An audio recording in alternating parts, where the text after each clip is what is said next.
Бұл майрам өте оор, өте ıyık, өте татып білсек жаңылмаймыз. 5 yılga soğuş ulanıp, ok diye de ölmedim. Allah Teala cenigim, aman etmediğine kaytasın degeni kendine. Бүгін 9 май Улуу Ата Мекендик согуштун аяктаганына 77 жылдын 100 болду. Ага карата 01:00 аскер бөлүгүндө жеңиш күнүнө арналган митинг реквием болуп өттү.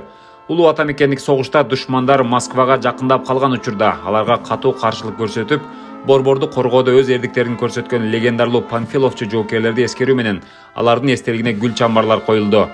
Иш-чара аскердик оркестрдин коштоосунда өтүп, ага 01:00 аскер бөлүгүнүн командиринин биринчи орун басары полковник Алмазбек Абдибаитов, Ош гарнизонунун аскер бөлүктөрүнүн командирлери, ардагерлер жана аскер кызматкерлери катышышты.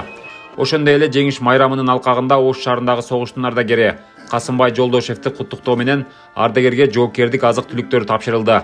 Согуштун ардагери аскер кызматкерлерине батасын берип, кызматтарына ийгиликтерди каалады.